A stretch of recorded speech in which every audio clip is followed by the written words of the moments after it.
गर्मा गर्म चाय की खुशबू जगाए, पेपर को छोड़ो, मेरी न्यूज़ फीड क्या है, दिल करे आज कुछ स्पेशल हो जाए, जी में जो है कर लो, रूटीन से तुम निकलो, कैफे चाय टोस्टर हो।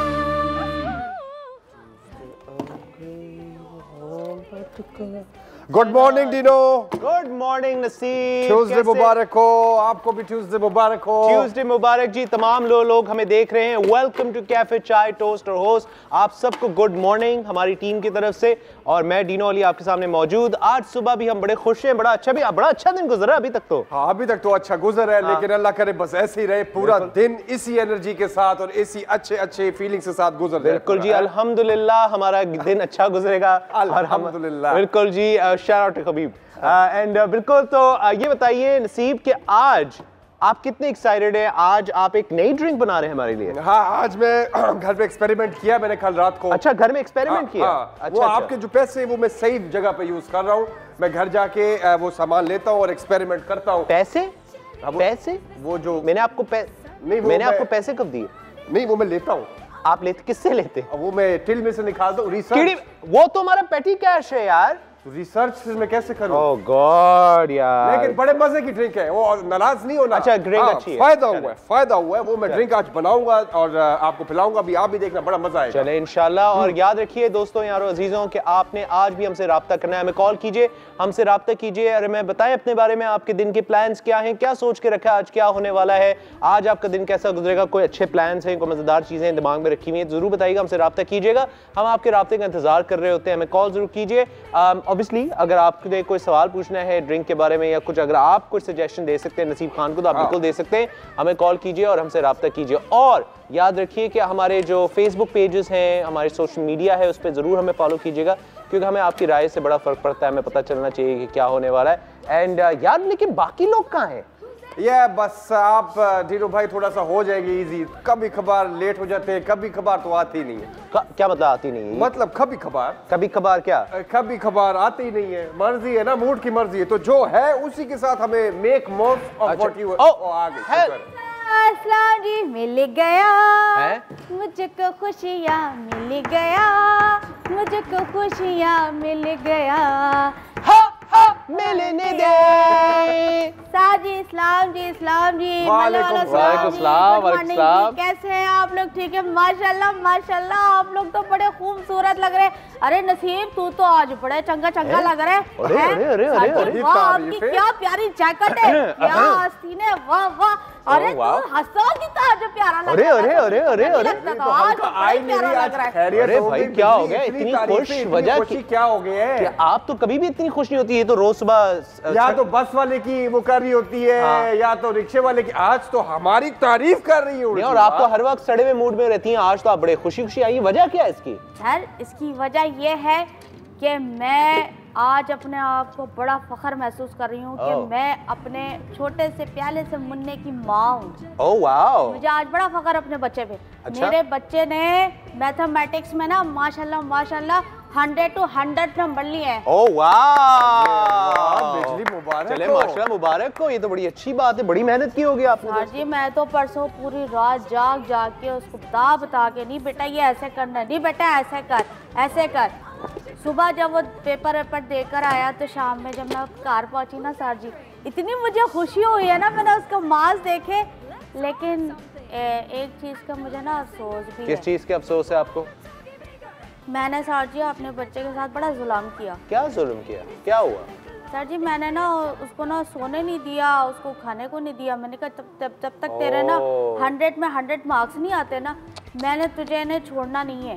ये बड़ी गलत बात है, इस तरह तो नहीं करना चाहिए। मैंने उसके ऊपर वाकई बड़ा गलत किया है, जुल्म किया है। हमें अपने बच्चों पे ना इतना स्ट्रेस नहीं देना चाहिए। नसीब, ये तो मतलब जो इसने ये बात बोली है ना, स्ट्रेस की जो बात बोली है अम्मी अब्बू की तरफ से, खुदा की कसम मुझे तो अपनी याद आ गई कहानी। अच्छा, मेरे यहाँ तो मुझे डर होता था अगर 100% तो आए, वो तो एक्सपेक्टेशन होती थी, उस पर मुझे इतना कोई फख्र नहीं होता था। वो तो एक वो कहते कि भाई ये तो तुम्हारा काम है। मेरे वालिद कहते थे तो तुम्हें मैं स्कूल किस लिए भेजता हूँ? 99 100 में से लाने के लिए।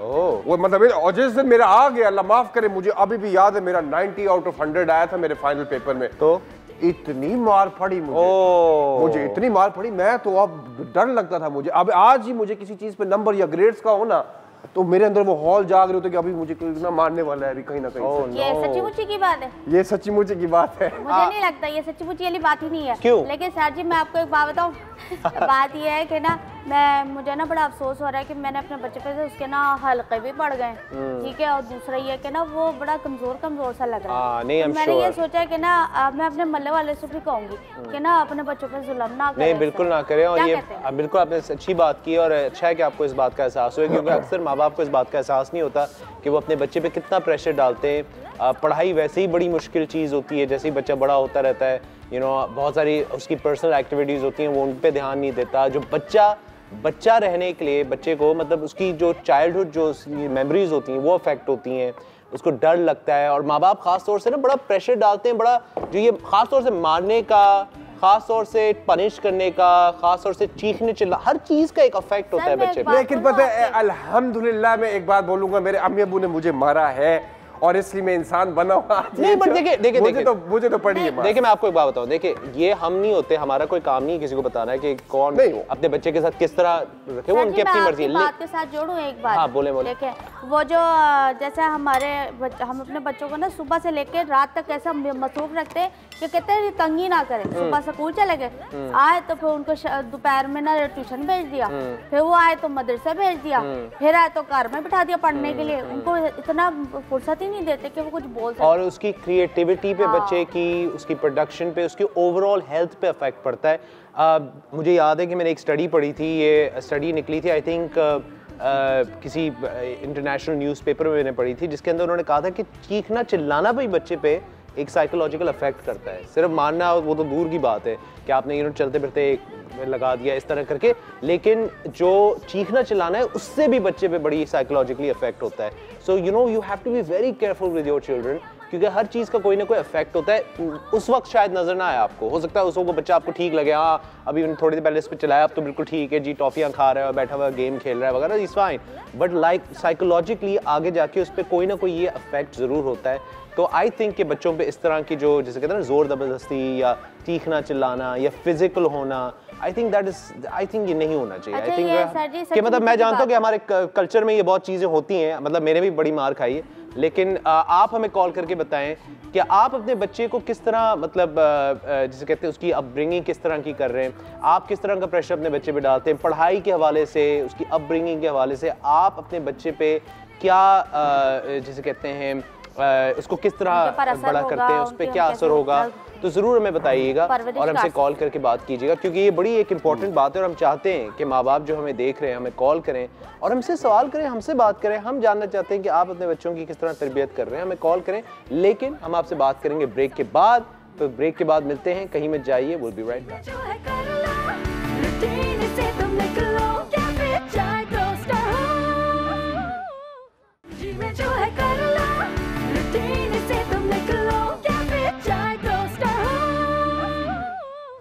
अस्सलामुअलैकुम जी, welcome back after the break. और अब आप आए हुए नसीब खान के काउंटर पे और हमने बोला था कि मजे का एक्सपेरिमेंट मैंने कल किया है, तो आज वो मैं बनाऊंगा।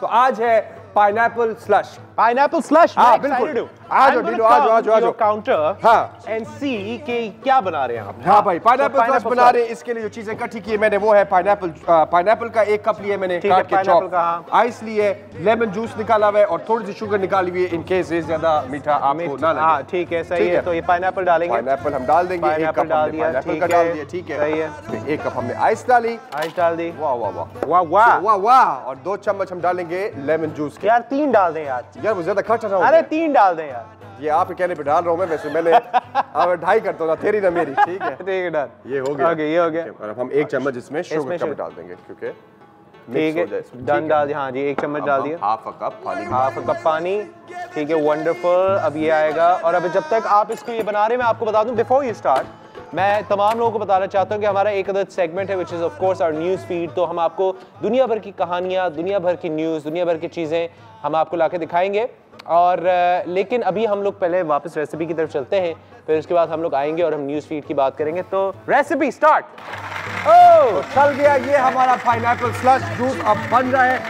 पाइनएप्पल जो है मजे का फ्रूट, आप कोशिश किया करें समर में खाने का। और मैं कोशिश करता हूँ कि एम्प्टी स्टमक पे खाऊं सुबह सवेरे, क्योंकि डिटॉक्सिफाई होता है सुबह सवेरे। डिटॉक्सिफाई, हाँ, तो इसलिए इसको जूस बना के पी ले। जूस बना के अगर ये अच्छा लगे तो 2-3 बना के पी ले, वरना जो है काट के सुबह अपने नाश्ते के साथ। आपको रेसिपी स्क्रीन पे नजर आ रही होगी, जो लोग देख रहे हैं। अगर आप लोगों को रेसिपी याद नहीं है तो रेसिपी स्क्रीन पे आपको इस साइड पे नजर आ रही होगी, ये इस तरफ यहाँ पे। तो ये आप रेसिपी पे जाएं और आप सीख सकते हैं कि एग्जैक्टली क्या होगा। हमेशा मैं बिस्मिल्लाह करके शुरू करता हूँ इनकी रेसिपी पीता हूँ, क्योंकि मुझे नहीं पता कि अल्लाह माफ करे कि उसके बाद अल्हम्दुलिल्लाह इतनी अच्छी बनाई है मैंने हर बार। अब इंशाल्लाह तो ठीक है, देखो बिस्मिल्लाह करो और पियो। Alright, here we go. यारों का है हम यार, हमारा नाम नसीब खाना। Okay, very nice. Good job. Good job. It's actually quite refreshing. Actually very good. Simple मजे की morning drink. Okay, great job नसीब। अब मैं जाऊंगा जी, आपको हम लेकर चलते हैं हमारे अगले सेगमेंट की तरफ। हमारा सेगमेंट है न्यूज़ फीड, जिसके अंदर हम जो है बात करते हैं दुनिया भर की खबरों की। वो खबरें जो दुनिया भर में ट्रेंड कर रही हैं, वो खबरें जो दुनिया भर में चल रही हैं, जिनके बारे में लोग बात कर रहे हैं, चाहे वो सोशल मीडिया हो, चाहे वो जनरली हो। बहुत सारी ऐसी चीज़ें हो रही होती हैं दुनिया भर में जिनका अक्सर आपको नहीं पता चल पाता, लेकिन हमें पता चल जाता है, जिसकी वजह से हम आपको इस सेगमेंट में लाके दिखाते हैं। So let's start off with our news feed. सबसे पहले हम आपको दिखाएंगे एक वीडियो। अब कमेंट्री जो हम देखते हैं, आपको कमेंट्री सुनते हैं आप क्रिकेट में जो होती है? बड़ी अच्छी लगती है मुझे कमेंट्री करके दिखाएं। कभी वो अरबी कमेंट्री सुना करो मुझे। जरा वाले वाले वाले गोल होने लगा, गोल होने लगा, गोल गोल गोल गोल गोल गोल, वस्सलाम वस्सलाम। बिल्कुल, तो इसी तरह की कमेंट्री, ऑस्ट्रेलियन कमेंट्री जो होती है क्रिकेट मैचेस के अंदर, वो एक लोकल पाकिस्तानी बंदे ने उसकी नकल उतारी है। किस तरह की उतारी, चल के देखें। So Pakistan, the World Cup in 1990, Australia-Pakistan, history was a Makna Wakayan, one of the best bowling sides, Seklan Mushtaq, Ijaz Ahmed, Inzamam al-Haq. This is player. This is a new coach. I think so really is the Pakistani batting. Fakhar Zaman is good batsman. The under pressure team in Asia Cup. And the North situation 2020 World Cup, England, there's some of the great in the 6 matches. The Pakistan coach, very important, feeling. Mithyar said many tension coach in Pakistan. Yes, Northern Pakistan coach, Mohsin Khan, a big coach, Pakistan country, and Zair Bass, feeling coach. Yunus Khan, one of the best in 10,000 run test matches, race game, 20-3400, big player. The Pakistan Asia condition coach, an English coach, Pakistani training, pressure, building a momentum, team and media, this is situation marketing side. Pakistan, the new system coach, I think so, Grand Flower, much better pressure coach. Crikey! Crikey! He's a rather really nice bloke. World Cup. Check it out, man. Pakistan, you know, just a wonderful cat. बहुत आला यार, मुबारक हो यार, very nice. जिस boy ने ये नकल उतारी है, मैं कहता हूँ उस बॉय को हमें अपने कैफे बुलाना चाहिए। हो जाए कैफे बुलाना चाहिए। और अगर ये बंदा जो देख रहा है, जिसने वीडियो बनाई है, ये बंदा जो है, प्लीज हमसे राब्ता कीजिए कैफे चाय टोस्ट रोस्ट में। We would love to have this guy. Sir जी एक काम करें, आप फेसबुक पे ना अपनी एक छोटी सी लिंक बना के ना डाल दे, ताकि क्योंकि वहाँ पे ज्यादा लोग देख के ना। बिल्कुल, और ये वीडियो भी फेसबुक पे ही वायरल हुई है। फेसबुक पे चल रही है, लोग दबा के वीडियो देख रहे हैं, शेयर कर रहे हैं। और सिर्फ यही नहीं, बहुत सारी और खबरें हैं हमारी न्यूज़ फीड में, तो हम उनकी तरफ चलते हैं। हमारे पास जो खबर है, जो अगली जो जिसके हम बात करेंगे, कि इस्लामाबाद में अब होता है कुछ चीज़ें पहले से खुल जाती हैं। क्या मतलब कोई रेस्टोरेंट होता है, कोई दुकान होती है वगैरह, लेकिन बहुत सालों बाद लोगों को पता चलता है उसके बारे में। एक कैफे है which is called the floating cafe, Islamabad में, जो आई थिंक पानी के अंदर बनी हुई है, फ्लोटिंग कैफे। ये मैंने देखा, ये बनीगाला में वो पीछे वो जो पानी का वो डैम सा बना हुआ है उसके अंदर ये बना रहे थे, आप बोट के अंदर बैठ के जाते थे वहाँ पर। अच्छा, मैं कभी गया नहीं, मैं लेकिन मैं हमेशा सोचता था कि यार मैंने जाना तो है। ये पता है इतनी मजे की जगह है कि ये इतने सालों से ये बनी हुई है जगह, लेकिन अब जाके इस्लामाबाद में अब जाके लोग रेगुलरली जा रहे हैं। सिर्फ 12 लोगों की जगह है इसके अंदर, बारबेक्यू की जगह है, बारबेक्यू लोग खाते हैं जाके, सिर्फ 12 लोगों की जगह है और ये जगह बड़ी पॉपुलर हो गई है और बहुत ही इसका मजेदार सीन चल रहा है। सो you know, great job with the floating cafe, whoever is the owner, so great job। और बिल्कुल आपको बता दें कि हमारी जो अगली जो खबर है वो खबर जो है वो है कि पाकिस्तान के हवाले से, आई थिंक ये बड़ी बहुत अच्छी खबर है कि पाकिस्तान के अंदर 15 cyber crime reporting centres across the country खुलने वाले हैं या खुल गए हैं apparently, and this is a great thing, I think a great thing कि क्योंकि साइबर क्राइम ये होता है, जिन लोगों को नहीं पता कि साइबर क्राइम क्या होता है मैं आपको बताता हूँ।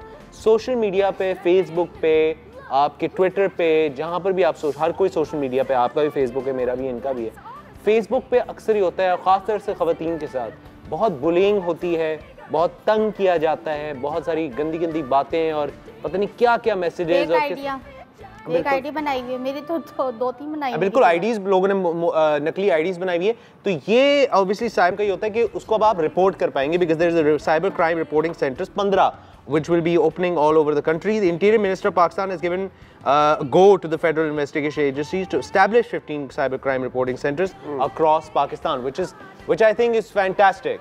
You know, ये बहुत ज़रूरी है क्योंकि cyber crime is a reality and people need to, you know, do something against it and we need to all stand together to work hard on it. क्योंकि मैं आपको बताऊँ cyber crime की वजह से ना लोगों को personally बहुत affect करती हैं चीज़ें. So I suggest कि please if somebody is bothering you online या अगर आपके साथ कोई गलत कर रहा है सोशल मीडिया पे, आपको गंदे मैसेजेस आ रहे हैं सोशल मीडिया पे, प्लीज़ रिपोर्ट कीजिए, प्लीज़ किसी को बताइए। ये ना सोचेंगे यार मैसेज आया है खैर है ब्लॉक कर दिया ये कर दिया। You need to be very you need to report this thing because it is not okay। इसी के साथ हम चलेंगे एक ब्रेक की तरफ। और याद करूं? हाँ जी, मैं छुट्टी पे जाऊं? यार आप छुट्टी क्यों करना चाह रही है? मैं ऐसे छुट्टी मांग रही हूं।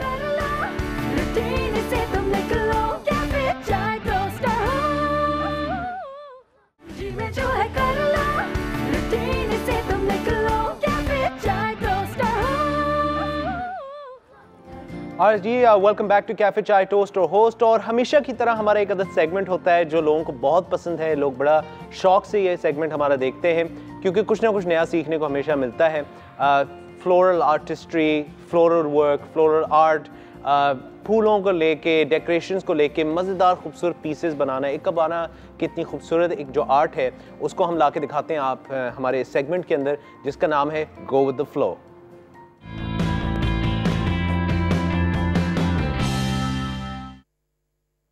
और जी अब हमारे साथ मौजूद हैं इस वक्त फ्लोरल आर्टिस्ट और she is a magician with these wonderful decoration pieces। और हमेशा जब भी आती हैं तो हमें कोई ना कोई कॉल आती है, कोई ना कोई हमसे रब्ता करता है, सीखने के लिए कुछ ना कुछ होता है और मैं हमेशा बड़ा खुश होता हूँ क्योंकि पिछली दफ़ा इन्होंने एक बड़ा खूबसूरत पीस बना के मेरी वालदा को भी दिया था जो शायद देख रही हैं। So mom she is the lady behind this wonderful piece. मेरे साथ मौजूद है कुरतुल आमिर। कैसी हैं मैम? ठीक है, वालेकुम सलाम जी, बिल्कुल welcome again, go with the flow.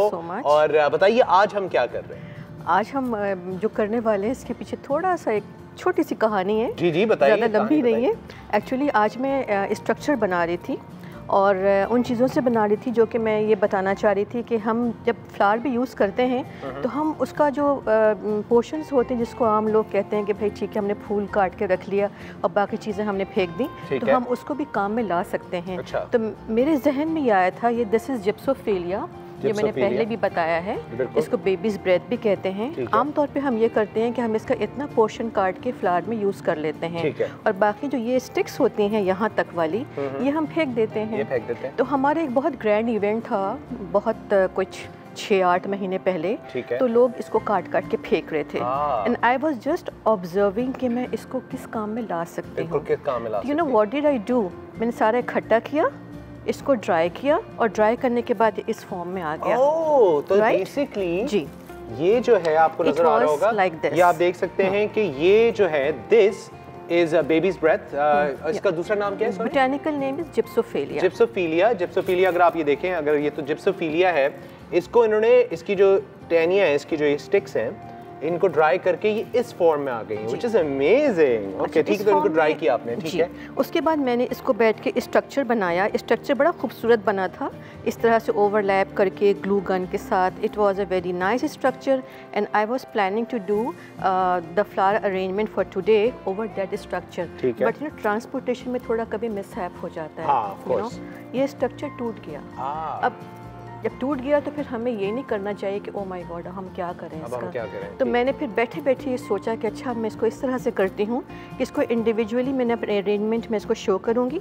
Arrangement में हम स्ट्रक्चर नहीं बनाएंगे, मगर हम इसको ड्राई एंड फ्रेश का कॉम्बिनेशन में आज दूँगी। तो अब मैंने जो सोचा है मैं उस पर वर्क करूँगी, ठीक है। तो मैंने ये एक कंटेनर है, this is made of plant material. ये कोकोनट ट्री जो होता है, अच्छा कोकोनट के जिसमें लगते हैं वो छोटे छोटे से एक पतले पतले से स्टिक्स ट्विग्स होते हैं जिसमें फ्रूट्स लगे हुए होते हैं। सही है। जब कोकोनट छोटा होता है बेबी फॉर्म में, तो जब वो ड्राई हो जाता है तो उसकी लकड़ी के साथ जो है ये सब रोल करके इसको बनाया है। बिल्कुल। और अगर आप देख रहे हैं तो प्लीज़ नाजरीन ज़रूर कॉल कीजिए। अगर आपके पास कोई सवाल है कुर्रतुल-ऐन के लिए तो प्लीज़ कॉल कीजिए। मैम इस वक्त यहाँ मौजूद हैं, कुर्रतुल-ऐन आमिर। आप कॉल करके कोई भी सवाल पूछना चाहें रिगार्डिंग दिस स्ट्रक्चर, या अगर आप कुछ अपने हवाले से कुछ पूछना चाहते हैं डेकोरेशन के हवाले से, तो आप बिल्कुल कॉल कर सकते हैं। नंबर आपको स्क्रीन पे नजर आएगा, ज़रूर कॉल कीजिए और इनसे कुछ भी पूछना चाहें बिल्कुल कॉल करें। तो ओके, सो ये I know this is an oasis. This is one thing I learned कि this thing is called an oasis। ठीक है, तो अब हम इसके अंदर ये एक एक करके लगा रहे हैं। और आपको एक फूल का नाम भी अब याद हो गया है, that is called gypsophilia, baby's breath। बिल्कुल, baby's breath। ठीक है। And this one is chrysanthemums। ठीक, sorry? Chrysanthemums, right। ठीक है, ठीक है। तो अब मैं इसको जो है एक इसके बैकग्राउंड के ऊपर मैं इसकी पूरी एक लाइन दूंगी। अच्छा, ये जो नज़र आएगा अब हमारे व्यूअर्स को, ये वो चीज़ें हैं जो कि मैंने स्ट्रक्चर बनाने के लिए इसको स्टिक किया था, बट कोई फ़र्क नहीं पड़ता। हम इसको पार्ट ऑफ, अगर आप करीब से देखेंगे तो शायद आपको नज़र आ जाए। वैसे तो इट डजंट, वैसे भी हम तो फिर इसको भी एक पार्ट ऑफ डिज़ाइन कर लेते हैं, यू नो। डिज़ाइन का पार्ट हो सकते हैं, बड़ा अच्छा लग रहा है। ओके, सो ये ऑब्वियसली बार बार हम लोगों को बता दें कि बेबीज़ ब्रेथ को अगर आप ड्राई करेंगे तो ये इसकी फॉर्म आ जाएगी। तो ये बहुत अच्छा लग रहा है। अब मैं इसके बैकड्रॉप में सारा इससे फिल करूंगी। This looks so cool, like you can do this at home। आप घर पे कर सकते हैं, घर पे बना सकते हैं बहुत आराम से। These are things you can use at home, it's not an issue। ठीक है।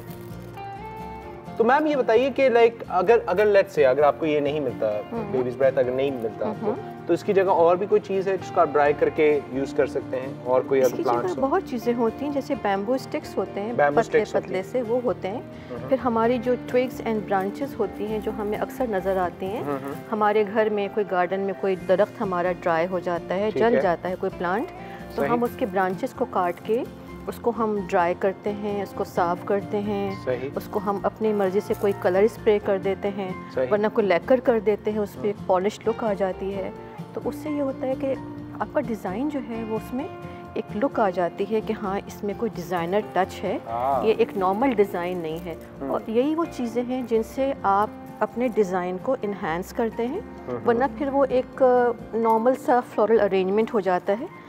तो सिखाने का मकसद भी ये है कि आप लोग ये चीज़ें सीखें कि फूल के अलावा ऐसी और कौन सी चीज़ें हैं जिससे आपके डिज़ाइन में ब्यूटी आ सकती है। सही, अच्छा, ये मेरा फ्रंट पोर्शन है, मैं इसको बाद में बताऊंगी कि ये फ्रंट पोर्शन है। फ्रंट पोर्शन टर्न अराउंड करेंगे तो टर्न अराउंड मैं इसको बैक में थोड़ा सा, ठीक है, अपने ग्रीन्स लगाऊंगी, ठीक है, ताकि हमारा जो ओएसिस है वो भी हमारा छुपा हुआ रहे, सही, नज़र नहीं आए। ठीक है।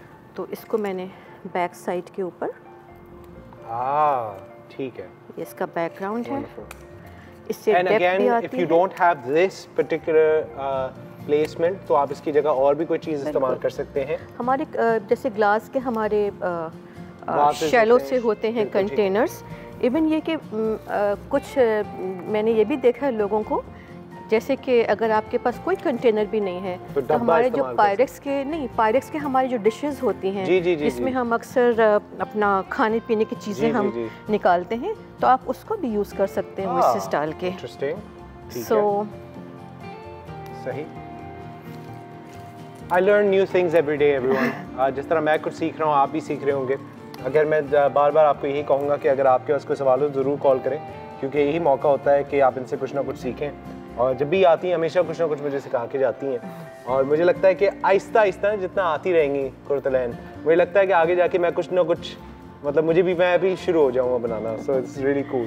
ठीक है, आपको पता है जब अनुषे मेरे साथ होती हैं तो काफ़ी मुझे असिस्ट भी करती हैं बिल्कुल, and she learned a lot. Really काफ़ी उन्होंने सीखा है। नहीं मैं खुद सीख रहा हूँ। मैं हाथ इसलिए नहीं लगा रहा क्योंकि ये बहुत खुद अच्छा इतना बना रही है, तो मैं चाहता नहीं कि मैं हाथ लगा के इस चीज़ को ख़राब करूँ, क्योंकि इतनी खूबसूरती माशाल्लाह, इट लुक्स ब्यूटीफुल एंड इस वक्त आप स्क्रीन पे भी नज़र आ रहा होगा, इट लुक्स अच्छा लवली। ये मैंने जैसे कि आप देख रहे हैं कि मैंने पीछे ब्राउन दिया है और साथ में मैंने इसी शेप में ये होता है फ्लेक्स का वेरीगेटेड फॉर्म में न्यूजीलैंड फ्लेक्स की, ये मैंने इसी लाइन में, चूँकि इट्स ऑल्सो गोइंग अपवर्ड, तो जैसे कि मैं हमेशा कहती हूँ कि आपको अपना मटेरियल जो है डिज़ाइन के लिहाज से चूज़ करना होता है। तो फिर ये है कि आप देखें कि इसके फॉर्म भी ऊपर जा रहे हैं, वर्टिकल ऊपर जा रहा है। आप अगर चाहें तो यहाँ लगा सकते हैं। लगा सकता हूँ, बिल्कुल बिल्कुल। Let me try adding this bit here, a little bit of my contribution yes to this wonderful arrangement here. and you know it gives a very good feeling कि I contributed in this हाँ जी, मैंने भी कुछ contribute किया है। वो अलग बात है कि मेरा जो पार्ट है वो गिर रहा है, थोड़ा सा साइड में हुआ है। उसमें ये होता है कि थोड़ा सा आपको नीचे से फॉर्मली फॉर्म यहाँ से अटका दीजिए इसको। बिल्कुल। I'm going to try and add this a little bit more further in, so hopefully this should work. Oh, it keeps going down, but that's all right. It's okay. ठीक है। This is your first attempt. This is my first attempt. Okay, I'm going to have to do this again. you have to cut it, क्योंकि जब ये पानी में जाता है तो सॉफ्ट हो जाता है। हाँ, वही आप मैं इसको ऐसे काटें, अब दोबारा से आप इसको। ठीक है। ओके ओके, ओह ठीक है, मैं समझ गया। हाँ, वंडरफुल, गुड। और इसी के साथ हम लोग जाएंगे एक ब्रेक की तरफ। ब्रेक के बाद वापस आएंगे, कहीं मत जाइए, और हम ब्रेक पे जाके फिर वापस आएंगे। कुर्तलैन आमिर हमारे साथ मौजूद हैं। You watching our segment go with the flow, तो कहीं मत जाइए, विल बी राइट बैक।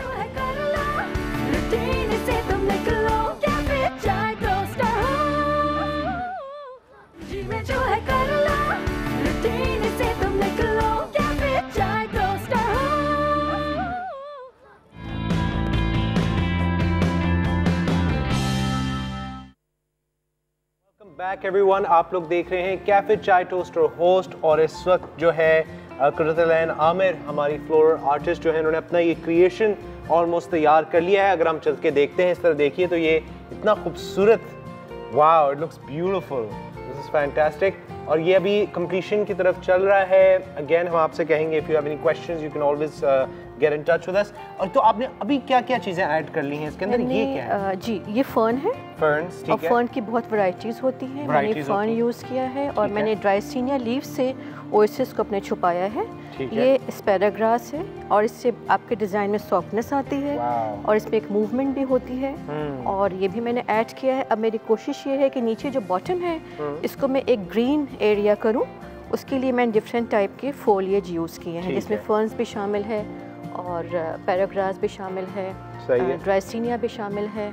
और मैंने एक और एडिशन ये किया है कि जिप्सोफिलिया को मैंने इस फॉर्म में सेंटर में लगाया है, नीचे भी, और इसको मैंने ऊपर भी एक टच दिया है इसके साथ, ताकि ये सेंटर में हाईलाइट करे आपके डिजाइन को। राइट, और उसकी वजह से एक स्नोई टाइप इफेक्ट आ रहा है। और उसके बाद मैं इसमें कुछ फ्लावर्स भी यूज़ करूँगी। तो पहले मैं ऐसा करती हूँ कि हम ग्रीन्स पहले यूज़ कर लेते हैं सारा। अगर हम इस तरफ आएंगे तो हम देख सकते हैं एक कॉल भी है, आयशा की कॉल है हमारे पास मुल्तान से। आयशा अस्सलाम वालेकुम। वालेकुम सलाम, कैसे हैं दीनू? शुक्र अल्हम्दुलिल्लाह, बिल्कुल ठीक ठाक। आयशा आप बताएं, आप कैसी हैं? ठीक है, मैं बिल्कुल ठीक हूँ और आपका शो बहुत अच्छा होता है और आप भी बहुत अच्छा लेकर चल रहे हैं। जी शुक्रिया, आपकी मेहरबानी। आयशा ये बताइए कि आज कुर्तलैन आमिर ने जो ये खूबसूरत सा जो अरेंजमेंट बनाई है, इसके बारे में कुछ कहेंगी, कुछ पूछेंगी?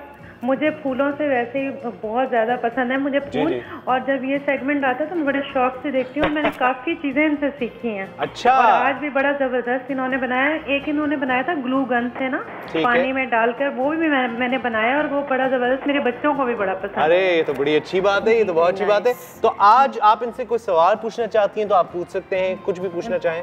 मैं इनसे ये पूछना चाहूँगी कि जैसे हमारे ड्राइंग रूम में एक टेबल जो कॉर्नर पे है बिल्कुल खाली है, तो उसके लिए मुझे कोई सेटिंग बताएं। कोई सेटिंग बताएं जी, कोई सेटिंग बताएं। बहुत बहुत शुक्रिया आयशा, आपने कॉल किया, बहुत बहुत शुक्रिया मुल्तान से। तो इनके ड्राइंग रूम में एक कोना है जो बिल्कुल फ्री है, तो वहाँ पे क्या कर सकती हैं? ये बड़ा अच्छा अरेंजमेंट हो सकता है आई थिंक ड्राइंग रूम। ये भी हो सकता है, लेकिन अगर वो कोना है और उसके पीछे दीवार है तो फिर आपको थोड़ा सा अपना अरेंजमेंट जो है वो, जैसे ये बहुत इसके विड्थ है, आपको थोड़ा सा इसको वर्टिकल करके नैरो करके और फिर ये है कि मैं ज़रूर अगले अपने प्रोग्राम्स में मैं कोशिश करूँगी कि ड्राइंग रूम के सेंटर टेबल्स के लिए, कंसोल्स के लिए और साइड टेबल्स के लिए, कॉर्नर्स के लिए भी अरेंजमेंट बने। चलें, ये तो बड़ी अच्छी बात होगी आयशा, आपने तो बड़ा अच्छा आइडिया दे दिया है कि अगले हमारे जो भी प्रोग्राम होगा कुर्रतुल ऐन के साथ, उसमें वो आपको कोई ड्राइंग रूम के कोने जो होते हैं या आपकी कोई भी कमरे का भी कोना हो, उसकी अरेंजमेंट के लिए, उसकी डेकोरेशन की खूबसूरती ऐड करने के लिए कोई ना कोई डेकोरेशन पीस या कुछ ना कुछ बना के दिखाएंगी। प्रोग्राम मैंने प्रोग्राम के बीच में जब आप बात कर रहे थे आयशा से, तो मैंने इसमें एडिशन किया है। इसमें मैंने क्रिजेंथेमम्स लगाए हैं, ये मैरून रंग के जी, बिल्कुल, अगर हम इस तरह मैंने जी और मैंने इस तरह से लगाया है कि ये एक हाइट के ऊपर नहीं है, थोड़ा सा ये लेवल के ऊपर है। और this is called again green chrysanthemums, button chrysanthemums, क्योंकि इसका साइज छोटा होता है। फैमिली इन फूलों की एक ही है, कलर डिफरेंट है और इसका थोड़ा सा साइज का डिफरेंस है और इसको हम कहते हैं बटन क्रिजेंथेमम। तो इसको भी मैं अपने अरेंजमेंट में कहीं ऐड करूंगी मरून के साथ, और इसको मैं ये बिल्कुल सेंटर में। लवली, तो ये आपका एक मुझे आपसे एक सवाल पूछना है आपसे। अब जाहिर है हमेशा आप कुछ ना कुछ सिखाती हैं और कुछ लोग सीखते हैं, लेकिन कोई कॉमन मिस्टेक्स हैं जो लोग करते हैं while making a piece such as this या जनरली? देखिए, सबसे बड़ी मिस्टेक अक्सर जो मैं देखती हूँ वो ये होता है कि लोगों को ये नहीं पता होता कि अगर हम कोई चीज़ यूज़ कर रहे हैं, जैसे कि मैं ये पत्ते यूज़ कर रही हूँ, तो ये ऐसा नहीं होता कि आप इसे फ़ौरन काटें और फ़ौरन लगा लें। हमें इसे कंडीशन करना पड़ता है। हमें, जैसे मैं रात को काट के इसको ओवरनाइट बकेट में पानी में डाल देती हूँ, इन पत्तों को धोती हूँ, वरना होता क्या है कि देखिए आपने अरेंजमेंट बना दिया, ठीक है, and that is looking amazing, खूबसूरत है, मगर जब आप इसको क्लोजली देखते हैं तो आपको पत्तों पर डस्ट नज़र आती है, मिट्टी नज़र आती है, वो उसको स्पॉइल करती है। दूसरी चीज़ ये है कि अगर आपने पत्तों को कंडीशन नहीं किया है तो आपके अरेंजमेंट में फ्रेशनेस नहीं होगी। जैसे कि आपको ये पत्ता देखिए, हर पत्ता धुला हुआ, साफ सुथरा लग रहा है, ग्रीन, वरना मैं वही सोचूंगा इतने साफ सुथरे फूल तो कहीं नजर ही नहीं आते। बहुत मट्टी होती है इनके ऊपर, लेकिन आपको थोड़ी इसके ऊपर मेहनत करनी होती है। आप एक रात, आई थिंक एक रात पहले जिस तरह आपने कहा कि आप रात को आप इसको भिगो दें, लेकिन ये है कुछ फूल ऐसे होते हैं जिनके सिर्फ हमने स्टेम को डालना होता है पानी के अंदर, हम उसको पूरा डिप नहीं करते। कुछ पत्ते भी ऐसे होते हैं, वो स्लोली ग्रेजुअली जब हम सिखाएंगे तो लोगों को पता चलेगा कि हाँ, हमने किसको कैसे अरेंज करना है। मुझे आपसे सवाल जो अगला है मेरा कि अब जाहिर है हम कंप्लीशन पे आ गए जी, तकरीबन कंप्लीशन पे आ गए, तो मुझे पूछना था कि इस जैसे अरेंजमेंट का कितना बजट होगा अंदाज़ा? इस अरेंजमेंट का बजट जो है ये अराउंड 600 जी, which is still fine. I think 500-600 रुपए का अगर बजट हो तो वो अच्छा ही है। अक्सर हम लोग खाने पे इतना खर्च कर लेते हैं, लेकिन घर की खूबसूरती के अंदर ऐड करने के लिए मैं समझता हूँ कि ये बहुत ही अच्छा इन्वेस्टमेंट है। और कितना अरसा ये अरेंजमेंट मैं यही बताना चाह रही थी आपको कि अरेंजमेंट मेरे ख्याल से कम से कम 1 हफ्ता ज़रूर लास्ट करेगा। अगर मैं इसको ओएसिस को, जैसे कि ये ड्राई हो जाएगा तो मैं इसको स्प्रे कर दूंगी पानी का, और ओएसिस आपका वेट रहे, थोड़ा सा स्प्रे आप फ्लावर्स के ऊपर कर दें ताकि वो भी ज़रा से फ्रेश हो जाए। और बाकी तो आपकी ड्राई चीज़ें हैं, ये तो आपके वैसे ही ये रिटेन करेंगी काफ़ी अरसे तक। ये तो बड़ा अच्छा है कि 1 हफ्ता ये लास्ट कर जाए। बिल्कुल।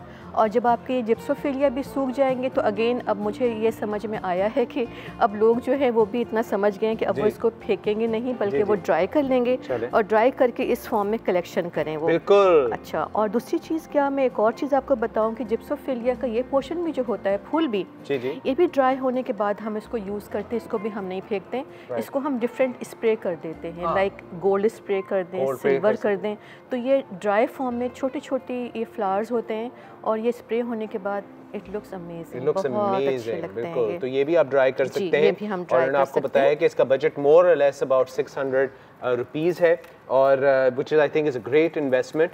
और याद रखिए कि हम अगले जो है अगले शोज़ में उन्होंने ये भी वादा किया है कि आपको मुख्तलिफ और भी अरेंजमेंट्स बताएंगी जो आपने कमरे के कोनों में लगा सकते हैं। हमारे पास एक कॉलर आई थी जिन्होंने पूछा था सवाल। कुरतलैन, मेरा एक सवाल है, मैं ये पर्सनली जानना चाहता हूँ, आई एम श्योर लोग भी जानना चाहते हैं कि प्रोग्राम पे तो आप आती ही आती हैं, ये तो है, but if people want to follow you on social media और if they want to get in touch with you to ask you questions regarding these arrangements, और वो अगर आपसे सवाल पूछना चाहें तो कैसे आपसे राब्ता? हमारा एक पेज है फेसबुक के ऊपर, फ्लोरल डिजाइनिंग अनलिमिटेड के नाम से, FDU के नाम से, उस पे सब चीज़ें होती हैं, सारे अरेंजमेंट्स होते हैं।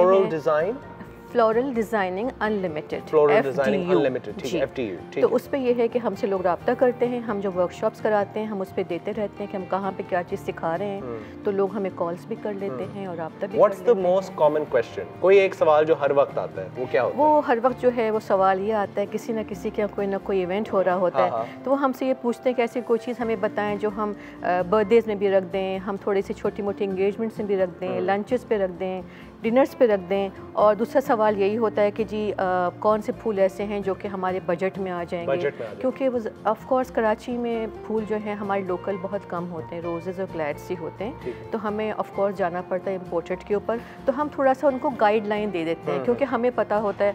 फिर तीसरी चीज़ ये होती है कि मैं लोगों को ये सिखाती हूँ कि आप जब फ्लावर शॉप के ऊपर जाते हैं, फूल ख़रीदते हैं, तो आप फूलों को देखा करें, क्योंकि आपने कोई चीज़ ख़रीदी, आपने घर पे ले लिया, राइट, आप लेकर आ गए, फिर आप घर पे आके देखेंगे कि फूल बड़े से मुरझा रहे हैं। उसका तरीका क्या होता है कि अगर क्रिजेंथेमम ख़रीदा है आपने, उसके पत्तों को देखें आप, अगर पत्ते फ्रेश हैं, डंडी जो आपकी है वो आप थोड़ा सा ऐसे नाखून के साथ देखें कि ये ड्राई तो नहीं है।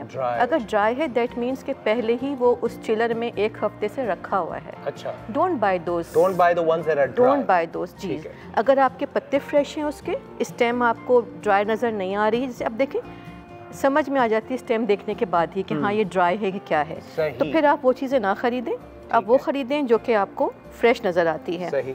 अब मेरा एक सवाल है कि ये ओएसिस जो स्ट्रक्चर का बेस होता है, हमने दिखाया है अक्सर अभी हमारे पिछले प्रोग्राम्स के अंदर कि एक ओएसिस एक चीज़ होती है जो मैंने भी सीखी है। ओएसिस एक चीज़ होती है जिसके अंदर ये सारी चीज़ें लगती हैं जी। ओएसिस जो है जैसे ख़ास तौर से छोटे शहरों में क्या अवेलेबल है, क्या दुकानों पे मिल जाता है? हर जगह अवेलेबल है, किसी भी फूल वाले के पास। अगर छोटा शहर है तो वहाँ भी छोटे छोटे बने हुए होते हैं स्टॉल्स टाइप के जहाँ पे फूल मिल रहे होते हैं, तो उनसे आप कहेंगे तो वो आपको ओएसिस सप्लाई कर देंगे। बाज़ दुकानों पे ऐसा होता है कि वो अपने यूज़ में रखते हैं, तो वो कह देते हैं कि नहीं हमारे पास नहीं है, तो फिर वो आप किसी बड़े दुकान से ले लीजिए। और ओएसिस को भी एक दफ़ा यूज़ करने के बाद उसको फेंकने की ज़रूरत नहीं है। उसमें ख़राबी क्या होती है कि उसमें होल्स आ जाते हैं, तो आप समझते हैं कि हमने यूज़ किया हम इसको फेंक दें, लेकिन नहीं, आप इसको अपसाइड डाउन कर लें और यूज़ करें। बिल्कुल। और इसी के साथ कुरतलैन, थैंक यू सो मच। हमेशा की तरह हमारा ये सेगमेंट खत्म होता है, हम चलते हैं एक ब्रेक की तरफ। Will be right back.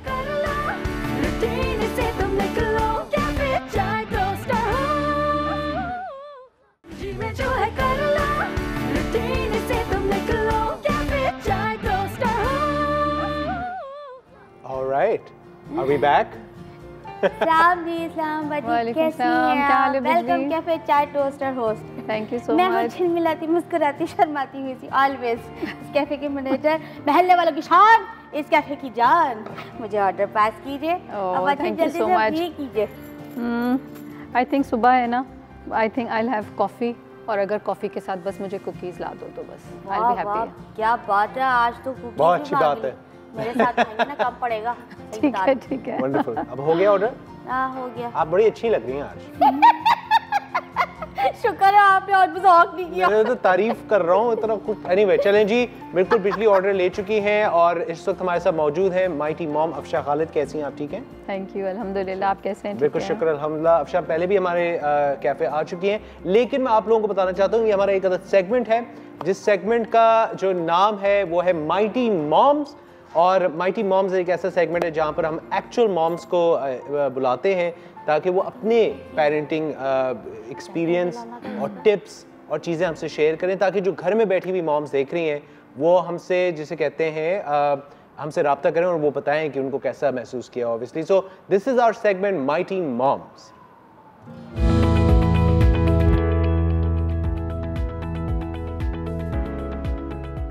और जी आप देख रहे हैं हमारा सेगमेंट माइटी मॉम्स, जहाँ पर हम बात करेंगे पेरेंटिंग के बारे में। और आज का जो हमारा मौजू है वो ये कि the pitfalls of perfect parenting, मतलब जो हम परफेक्ट पेरेंटिंग करना चाहते हैं, बच्चों पे बड़ा प्रेशर डालते हैं कि बेटा अच्छा पढ़ना है, अच्छा बिहेव करना है, अच्छा ये करना है, अच्छा करना है। ये सोचे समझे बगैर कि बच्चे पे क्या साइकोलॉजिकली प्रेशर आ रहा होगा, क्या सोच रहा होगा बच्चा, अभी आपको कुछ नहीं कह रहा, क्योंकि बच्चा है अभी कुछ नहीं कह रहा, आगे जाके उसकी ज़िंदगी में कोई इससे अफेक्ट होगा नहीं होगा।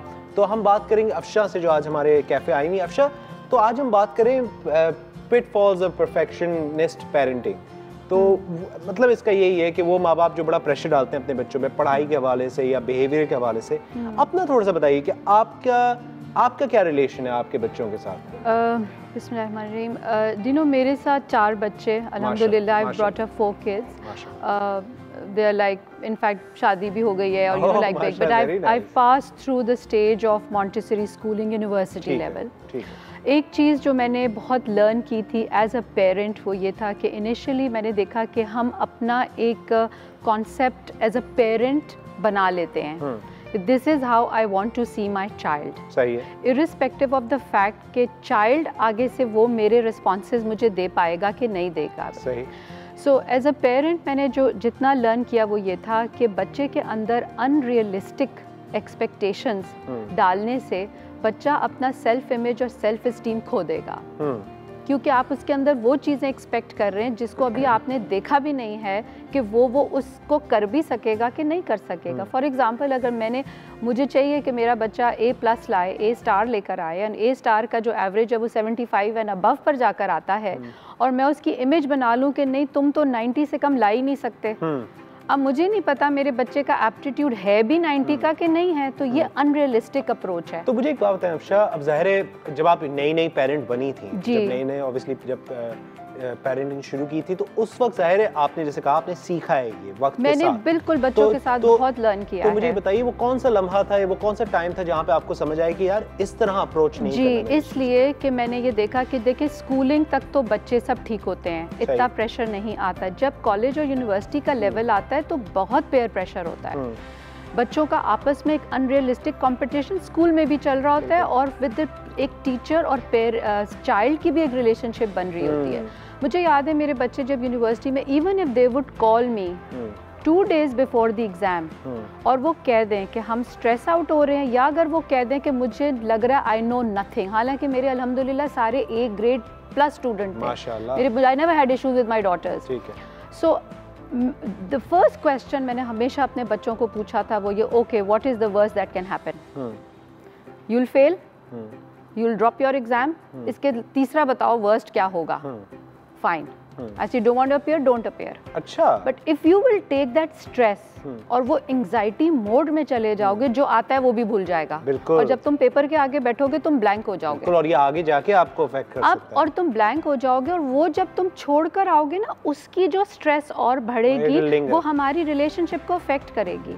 So for me a parent child relationship मेरी जिंदगी में बहुत मैटर किया है बच्चों के साथ। सो माई चिल्ड्रन अल्हम्दुलिल्लाह कभी भी कोई भी प्रॉब्लम हुई है, they would just pick up the phone और walk in to my room. Wonderful. So that relationship, then I remember जब मेरी बेटी टर्की में पढ़ रही थी, 3 hours from the paper, and she called me and she said mama I am just going blank. I said don't worry, it's okay.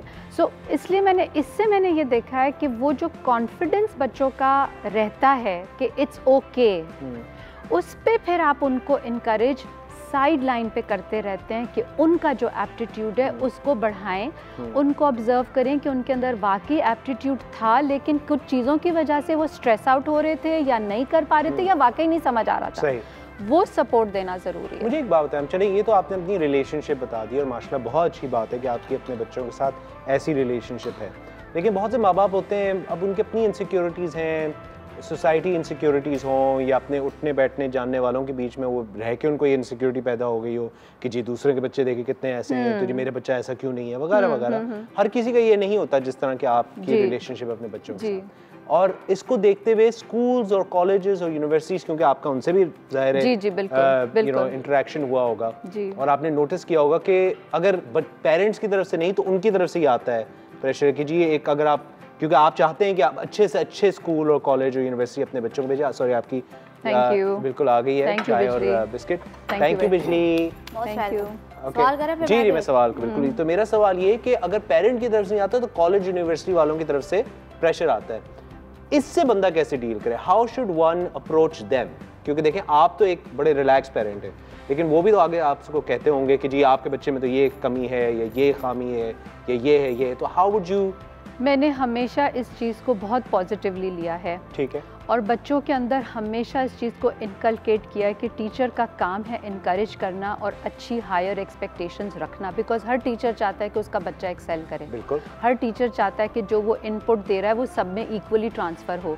Exceptional cases होते हैं teachers में, ठीक है, वो हर जगह होते हैं। इसलिए मैंने हमेशा जब भी वो प्रेशर अगर टीचर से आया है या वो कमेंट्स टीचर से आए हैं, मैंने उसको हमेशा वेलकम किया है। अच्छा। मैंने अपने बच्चे के आगे कभी भी इन चीज़ों को नहीं डिस्कस करा कि this she is being unfair with you, और she is pushing you to a point, और he is pushing you to a point जो तुम नहीं कर सकते। सही। इसलिए मैंने वो जो स्टूडेंट टीचर रिलेशनशिप है ना, उसको कभी भी हर्ट नहीं होने दिया है। ओके। मेरी एक्सपेक्टेशंस, मेरा बिहेवियर मेरे बच्चे के साथ वो एक और चीज़ है, लेकिन जब तक टीचर और स्टूडेंट का ये रिलेशनशिप पेरेंट्स नहीं बिल्डअप करवाने में हेल्प या कोऑपरेट करेंगे, आप देखेंगे वो बैरियर बढ़ता जाएगा और वो बच्चे हमेशा कॉर्नर स्टूडेंट्स बन जाते हैं। वो टीचर्स भी उनको छोड़ देती हैं। आपने देखो कई टीचर पेरेंट मीटिंग्स में भी हमने देखा है, ऐसे भी होता है कि बच्चे को बिल्कुल कॉर्नर कर दिया जाता है। जैसे जैसे टीचर उसकी बुराइयां या उसकी खामियां या उसके नेगेटिव्स बताता जाता है, साथ साथ पेरेंट्स भी अग्री करते जाते हैं, हाँ जी बिल्कुल, हाँ जी बिल्कुल, हाँ देखा ना तुम ऐसे ही हो। This is not a right approach. आप ये उसकी सेल्फ इस्टीम और सेल्फ इमेज को आप सिर्फ और देखें, परफेक्शन एक बहुत अच्छी चीज़ है। टू बी परफेक्ट वंडरफुल, आपने जितना परफेक्ट होना है आप होएं, लेकिन दूसरे से परफेक्शन को एक महाज बना लेना और हमेशा रिजल्ट और परफॉर्मेंस के ऊपर ही कंसंट्रेट करना, you are not giving him the time to accept and improve. बाजी मेरी बनाई हुई चाय ठंडी हो रही है। बिल्कुल, जब तक ये चाय पीती है हम लोग जाएंगे एक ब्रेक की तरफ। माइटी मॉम अफशा खालिद हमारे साथ मौजूद हैं, कहीं में जाइए और बहुत अच्छी बातें हो रही हैं, एंड आई होप कि पेरेंट्स कुछ ना कुछ सीख रहे होंगे और जान रहे होंगे इस बातों को सुन के। हम लोग चलेंगे ब्रेक की तरफ, ब्रेक के बाद वापस आते हैं, कहीं में जाइए। बिस्किट लाना जो है कर लो, रूटीन से तुम निकलो, कैफे चाय टोस्टर हो।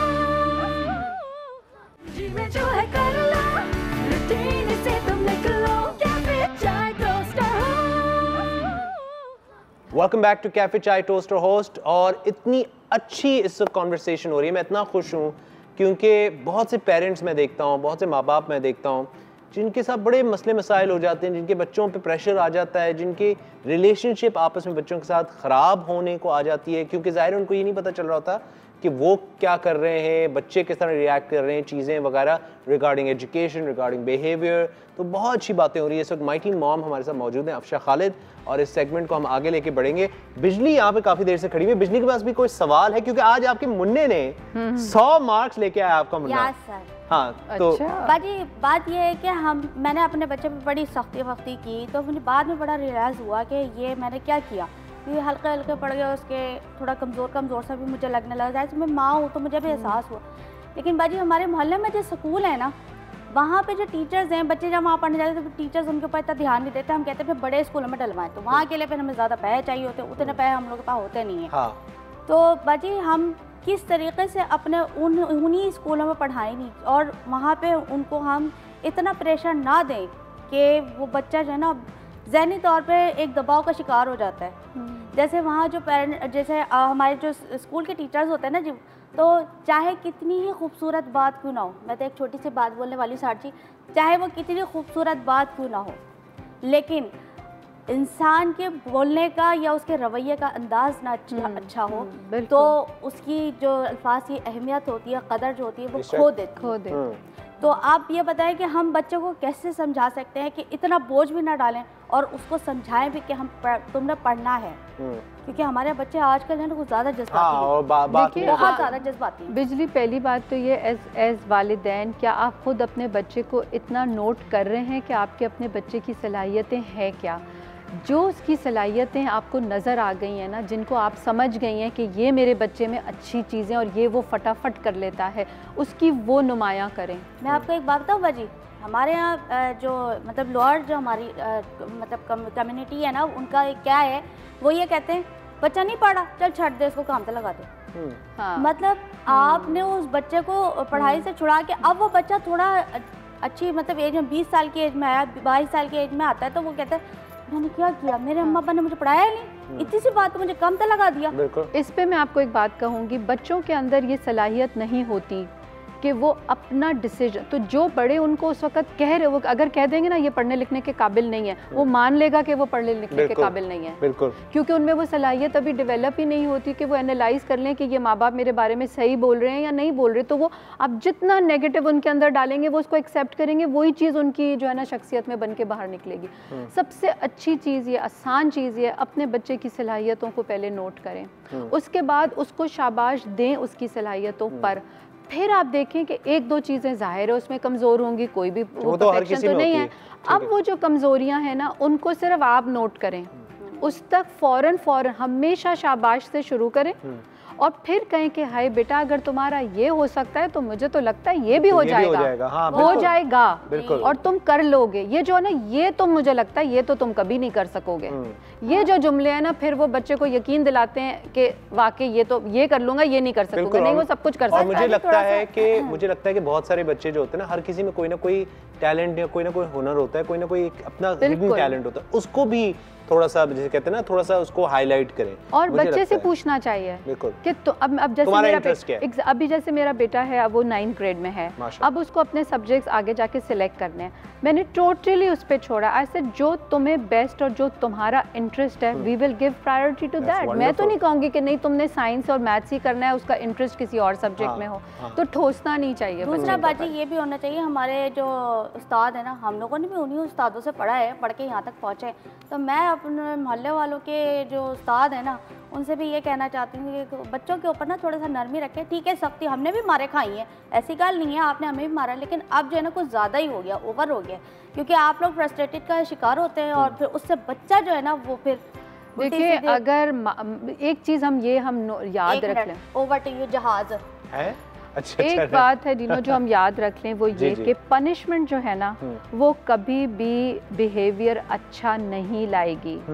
पेरेंट खा वो बिहेवियर के ऊपर पनिशमेंट करें, पढ़ाई पे करें या सोशल इवल्स पे करें। तो डिसिप्लिन कैसे आप देखिए इसमें, क्योंकि बहुत सारे पेरेंट्स तो ये भी आर्ग्यू करेंगे कि जी अगर हम पनिश नहीं करेंगे या हम उनको टाइम आउट नहीं करेंगे या बहुत से तो उसको एक्सट्रीम लेवल पे भी ले जाते हैं, लेकिन पनिशमेंट लोग कहते हैं अगर नहीं मिलेगी तो उससे बच्चे में डिसिप्लिन नहीं आएगा। मैं आपको उस पे पता है, देखें आसान चीज़ बताऊंगी, मैंने अल्हम्दुलिल्लाह इसको क्योंकि ट्राई किया हुआ है तो मैं कह सकती हूँ। जी बताइए। मैंने जब भी बच्चों के लिए ख़ास तौर पे स्कूल से रिलेटेड जो मैटर्स होते थे या बाहर सोशल लाइफ से हैं, मैंने हमेशा उन्हीं के साथ बैठ के उसको डिस्कस किया है। ओके। और मैंने I have kept it on the table with them. ये पेपर पेंसिल है, let's just sit and make जो रियलिस्टिक टाइम टेबल बन सकता है। एंड मैं खुद चाहूँगी कि मेरे बच्चे के पास अपनी स्पेस हो जिस वक्त वो अपनी मर्जी से उसने जो करना है वो करे। मैं हर वक्त उसके ऊपर डंडा लेके नहीं खड़ी होंगी। मैं उसको आईपैड भी दे आप देखें आज के दौर में मैंने देखा लोग क्या करते हैं, इसका फ़ोन लेके बंद कर दो, आईपैड लेके प्ले स्टेशन बंद कर दो। आप देखें जितनी चीज़ें आप उससे छीनेंगे ना उसके अंदर डिफेंसिव मोड बढ़ता जाएगा। रिबेलियस तो बाद की स्टेज है, वो डिफेंसिव इस तरह से होगा, फिर वो आपको वो चक्कर देगा कि आपको पता भी नहीं चलेगा और वो अंदर से ला चुका हुआ होगा, प्ले स्टेशन खेल चुका हुआ होगा। तो हम क्यों अपने बच्चों को उस तरफ लेकर जाएं कि वो हमसे चालाकियां करें? हम क्यों ना डिसाइड कर लें कि बेटा yes 2 hours are all for you. ठीक है, मान लें 2 घंटे, और फिर मान लिया आपने 4 घंटे 3 घंटे जो उसके अपने डिसिप्लिन के रखे भी थे, उसमें से भी 20 मिनट ज़ाया, आधा घंटा ज़ाया हो गया, कोई बात नहीं, ठीक है। जब तक छोटे छोटे टारगेट्स नहीं होंगे, जो बच्चा भी उसको खुशी खुशी नहीं करेगा, आप देखेंगे वो आपकी बात सुनने के लिए खुद दौड़ा दौड़ा आएगा। फिर अगर एक दिन आपने सख्ती भी थोड़ी सी कर दी ना, वो बर्दाश्त कर लेगा। मुझे याद है अभी मेरा बाज़ात होता है, कुछ कॉन्सेप्ट्स ऐसे होते हैं शायद आप स्कूल में नहीं कर रहे हो, तो आप किसी एक सब्जेक्ट में कहते हैं कि आपको ट्यूशन पे जाना है, तो मैंने कभी भी इसको बुराई नहीं समझा। I feel if my child can excel with a little help of tuition, दे दो उसको। इसलिए नहीं कि पैसे ज़ाया करने, इसलिए नहीं कि वो आदी हो जाए कि वो स्कूल में ना पढ़े, लेकिन उसको बता दो कि अगर इससे तुम्हारा रिजल्ट और अच्छा हो सकता है, टेक दिस हेल्प। तो मुझे याद है कि एक दिन यही हुआ था, he said now he is with his friends और साइकिलिंग कर रहा है, तो कह रहा है मम्मी आज मुझे स्किप करना है। मुझे पता था कि आज उसने एक नया कॉन्सेप्ट करना है, तो मैंने उसको थोड़ा सा ना अपनी आवाज़ को थोड़ा सा स्टर्न किया, डिसिप्लिन कहीं लाना है। यू विल नॉट बिलीव, क्योंकि मैं हर वक्त उसके साथ स्टर्न नहीं होती या मैं एंग्री नहीं होती, उसके लिए मेरे वो 2 जुमले वर इनफ। उसका बार बार जो है ना वो कि ममा अगर दैट्स रिस्पेक्ट कि mama is not liking it. अब अगर मैं उसको हर वक्त ही डांट से बात करती हूँ वो तो ढीठ हो जाएगा वो। और आप नोट करेंगे, आप साइकोलॉजी में जहाँ मर्जी इसको जाके वेरीफाई करके चेक कर लें, ऐसे बच्चे फिर ऐसी ट्रीटमेंट्स के प्रोन हो जाते हैं जिसको हम डीट कहते हैं। बिल्कुल, जिसको हम और फिर उसकी फ्रस्ट्रेशंस और फिर उसका एंड रिजल्ट वही लेटर ऑन जाके एंजाइटी स्ट्रेस बनता है। बहुत अच्छी बातें हुई और आपने बहुत कुछ हमने आपसे आज सीखा एंड बहुत सारी बात। आई एम सो हैप्पी कि आज अफशा आई हैं क्योंकि you know obviously I have learned a lot of things. I am sure जो माइटी मॉम्स जो घर में बैठी हुई हैं, जो वालदैन देख रहे हैं, उन्होंने कुछ ना कुछ सीखा होगा इन बातों से। तो thank you so much Afsha कि आप आई हमारे cafe. It was wonderful having you here and I wish you the best. Thank you very much. All you do and of course your children for everything. Thank you very much जी। Thank you. और इसी के साथ हम लोग चलेंगे एक break की तरफ। ब्रेक के बाद वापस आएंगे। याद रखिए अगर आप हमसे राब्ता करना चाहते हैं तो जरूर करें, हम इंतजार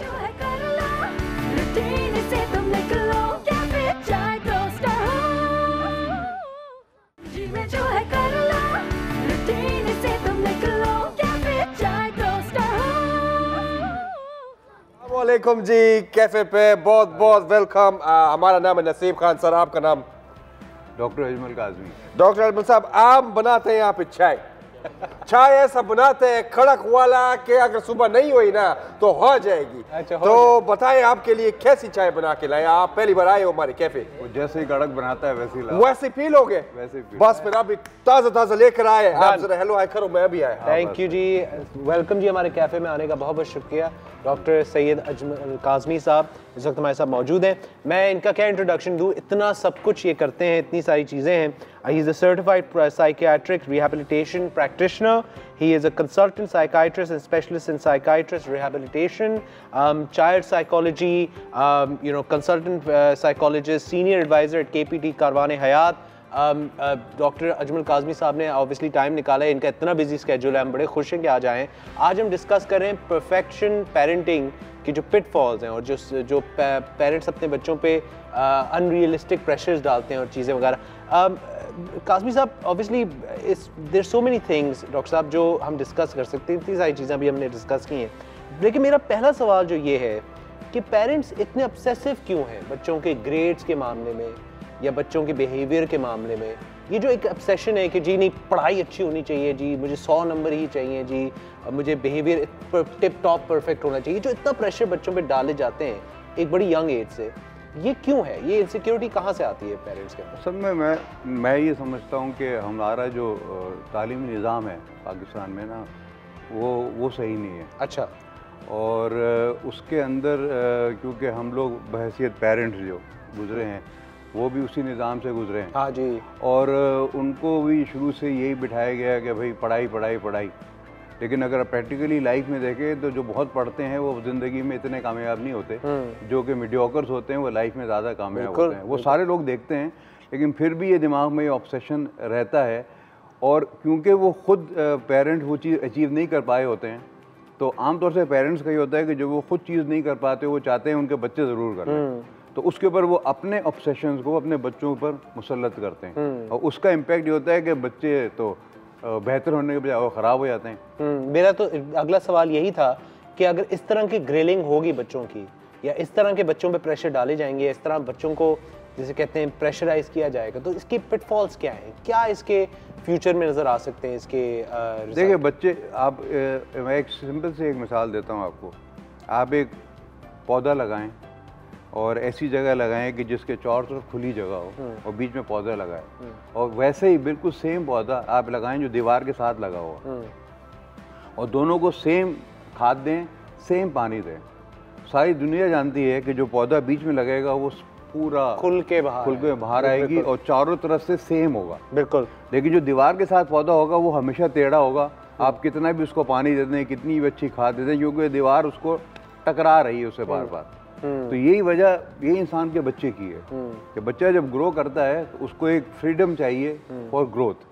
वो हमारे कल्चर में, हमारे तरीक़ेकार में फ्रीडम हम नहीं दे पाते बच्चे। जब आप बच्चे को फ्रीडम नहीं देते तो वो बच्चा जब बड़ा होता है तो उसके ज़ाहिर है पर्सनैलिटीज़ में बहुत ज़्यादा डिफेक्ट्स रहते हैं। फिर हमारे यहाँ मसला ये है कि पेरेंट्स जो होते हैं वो खुद अपनी लाइफ में इतने बिजी होते हैं, जब से ये मोबाइल और इंटरनेट ये आ गया है कि उनकी तवज्जो बच्चों पे नहीं होती। तो जब बच्चा पैदा होता है तो उसकी फर्स्ट बाउंड जो बनता है ना उसकी माँ से बनता है। आपकी चाय आगे। जी जी सर बड़ा संभाल के पीना, इससे बहुत ताज़ा सुबह हो जानी है, ये बड़ी कड़क वाली है, नसीब खान की स्पेशल चाय है। ये बिस्किट भी स्पेशल है, ये जरा साथ जो है थोड़ा उसको नरम करने के जी, खुद ही बनाते हैं बिस्किट, खुद ही बनाते हैं। चलिए थैंक यू। चलिए ठीक है। तो आप कह रहे थे कि इस तरह के रिजल्ट्स आते हैं बच्चे की, तो उसका नतीजा ये होता है कि बच्चे जो बच्चे का फर्स्ट बाउंड बनता है उसकी माँ से वो सही बन नहीं पाता। अच्छा, जब आपकी फर्स्ट रिलेशनशिप सही ना हो तो फ्यूचर की जितनी रिलेशनशिप्स होगी ना वो सारी ट्रॉमेटिक होती है। बिल्कुल, उसमें जो होता है इसी तरह रिलेशनशिप अपनी वाइफ से हो या अपने हस्बैंड से हो या अपने फ्यूचर के बच्चों से हो, वो सब डिफेक्टिव, वो एक साइकिल बन जाती है। और जब कोई ट्रॉमा आता है तो वो जो बच्चा जो बड़ा हो चुका होता है वो वापस रिग्रेट करके उसी स्टेज पे आया था जहाँ वो उस प्रॉब्लम से गुजरा हो, उससे उसके ऊपर भी असर पड़ रहा होता है, तो ये एक विशेष साइकिल बन जाता है। तो मेरा डॉक्टर साहब, जाहिर है बहुत सारे पेरेंट्स ये भी आर्ग्यू करेंगे कि जी अगर हम ये ना करें तो क्या करें जी, मैं तो चाहती हूँ कि मेरा बच्चा परफेक्ट हो, मैं तो चाहती हूँ कि मेरा बच्चा कामयाब हो, वगैरह वगैरह वगैरह। वो तो बिल्कुल सही है, तो बच्चा भी चाहता है। बिल्कुल। बात तो क्या इस तरह से फिर बच्चों पेरेंट्स को क्या करना चाहिए? बात असल में ये है कि पेरेंटिंग के स्टाइल्स हैं, उसके दो एक्सेस हैं, एक है अथॉरिटेरियन एक्सेस में आता है और एक निगलेक्ट, ये एक एक्सेस है। यानी आप बच्चे को बहुत ही ज़्यादा कंट्रोल कर रहे हैं या बच्चे को टोटली उसके हाल पे छोड़ दिया, दो हो गए। एक होती है पेरेंटिंग की एक्सेस होती है कि वो सेल्फ सेंटर्ड एक्सेस के पेरेंट सेल्फ सेंटर्ड होते हैं या चाइल्ड सेंटर्ड। तो आमतौर से जो कामयाब पेरेंटिंग होती है वो होती है कि अथॉरिटेरियन हो और चाइल्ड सेंटर्ड हो। अब आप चाइल्ड सेंटर्ड हैं, अथॉरिटेरियन है, तो आपके अंदर वो तमाम क्वालिटीज आती हैं जिससे बच्चा एक अच्छा डेवलप हो। तो चाइल्ड सेंटर्ड और अथॉरिटेरियन जो आप कह रहे हैं, थोड़ा सा जरा जैसे मैं आपको बताऊं, ईद आ रही है, बच्चे के लिए कोई चीज़ खरीदनी है, तो अब आपके पास एक बजट है लिमिटेड, और बच्चा जाए कहता है जी मैंने तो बहुत ही महंगी चीज़ लेनी है, आप अफोर्ड नहीं कर सकते, तो आपको बच्चे को बताना पड़ेगा भाई मैं अफोर्ड नहीं कर सकता।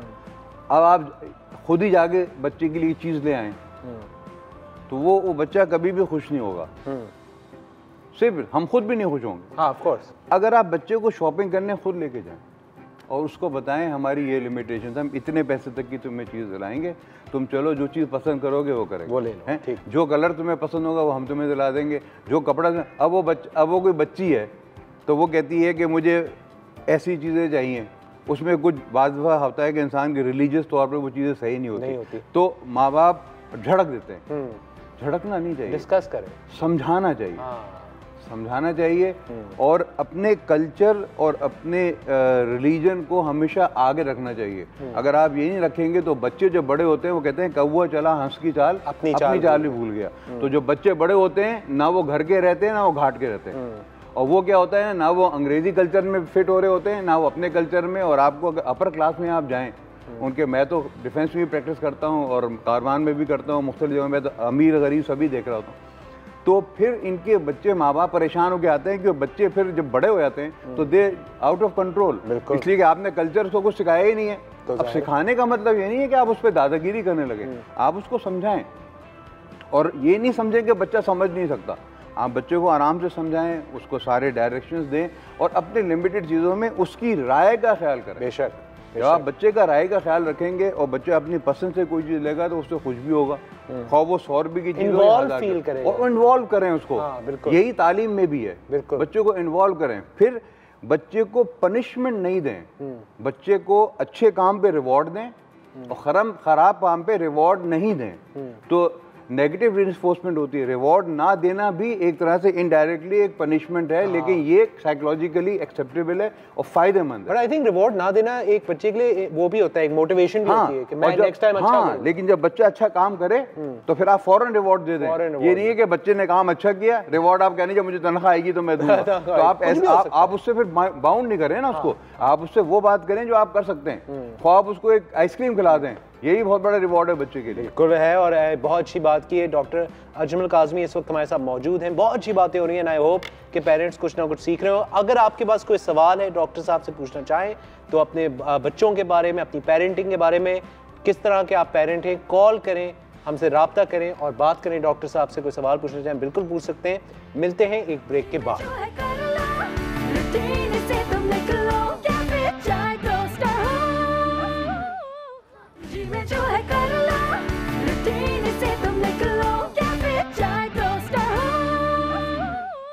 Welcome back everyone. और जो लोग हमारा प्रोग्राम देख रहे हैं उनको तो पता है कि इस वक्त हमारे साथ डॉक्टर अजमल काज़मी साहब मौजूद हैं और पेरेंटिंग पे बात हो रही है। माँ बाप को हम लोग बहुत सारे मुख्तलिफ टिप्स दे रहे हैं, मुख्तलिफ चीज़ें बता रहे हैं, पेरेंटिंग के पिटफॉल्स बता रहे हैं। और साथ साथ में ये भी है कि आज हमारा जो टॉपिक है, जिनको नहीं पता मैं बता दूं कि आज हम बात कर रहे हैं the pitfalls of perfectionist parenting, कि माँ बाप जो बहुत ज़्यादा प्रेशर डालते हैं या परफेक्शनिस्ट बन के अपने बच्चों की ज़िंदगी को अप्रोच करते हैं, उसके पिटफॉल्स क्या हैं, उसके जिसे कहते हैं मसले मसाइल क्या हैं, जो हम डिस्कस कर रहे हैं। हमारे पास एक कॉल है, गजाला की कॉल है, शायद हमारे साथ इस वक्त लाइन पे मौजूद है। अस्सलाम वालेकुम गजाला, कैसी हैं?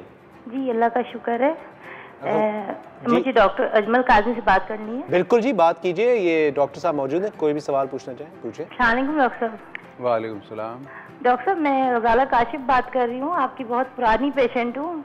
2001 में आपके पास आई थी अपने हस्बैंड के साथ। जी जी। तो उनका आपने इलाज भी किया था। उनके कुछ मतलब एडिक्ट थे, नशे का कुछ उनको आदी हो गए थे।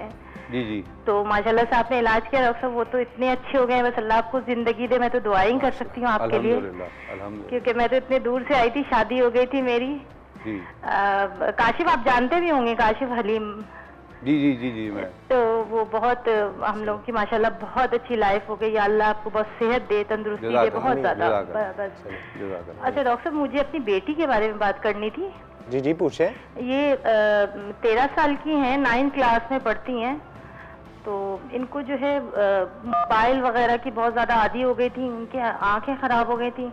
अब मैंने वो मोबाइल उनसे ले लिया है, वो इतनी चिड़चिड़ी हो गई हैं, बहुत ज्यादा मतलब गुस्सा करने लगी हैं। आप मुझे दें, मैं ये कर लूंगी, वो कर लूंगी, मतलब बहुत ज्यादा। अब मैं बता नहीं सकती कि किस तरह से करती हैं।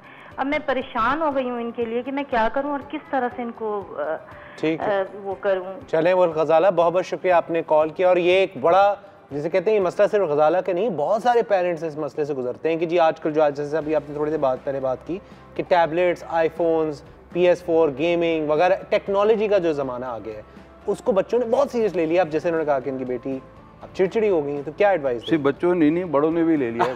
बच्चों जी, बड़ों ने मेरी उम्र के लोग भी। जी जी। असल में देखें, बात यह है कि पेरेंटिंग में असल में लोग समझते नहीं है, क्या मिस्टेक कर देते हैं। हमने भी किए जब हम यंग थे, हमारे बच्चे छोटे छोटे थे, तो अभी भी कर देते हैं, ऐसा नहीं है कि नहीं करते, जाहिर। तो होता यह है कि आप बच्चे को ढील दे देते हैं और बच्चा सारा दिन एक चीज़ कर रहा है।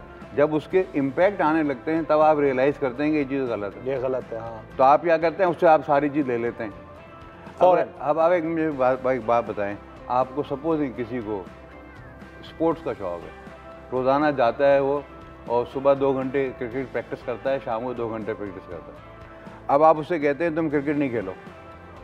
पहले ज़माने में स्पोर्ट्स पे जाके होते थे ना, माँ बाप सख्ती क्या करते थे। जितने बड़े बड़े प्लेयर्स हैं वो सब ये कहते हैं हमारे माँ बाप ने हमें नहीं जाने दिया, फिर हम निकले, फिर ये वो। तो वो जो टाइम है जो बच्चे का 2 घंटे सुबह 2 घंटे शाम, उसका रिप्लेसमेंट तो आपने कोई दिया नहीं और आपने चीज़ उससे ले ली, तो वो उस टाइम पे क्या करे। दूसरी बात ये कि आपने बच्चे से डिस्कस नहीं किया, बच्चे को समझाया नहीं, बच्चे के साथ बहसियत एक दोस्त के बात नहीं की। या चलें आप नहीं कर सकते तो काउंसलिंग सर्विसेज होती हैं, साइकोलॉजिस्ट बैठते हैं, आप उनके पास चले जाते हैं, डिस्कस करते हैं। देखें, जब तक कि आप डिस्कस नहीं करेंगे किसी तो बच्चा तो रिएक्ट करेगा और मसले का हल भी नहीं निकलेगा, बच्चे का हल नहीं निकलेगा। दूसरी बात ये है कि जो लोग इन चीज़ों पे ज़्यादा बैठते हैं उनकी लाइफ बिल्कुल डिफरेंट हो जाती है। वो सारे वक्त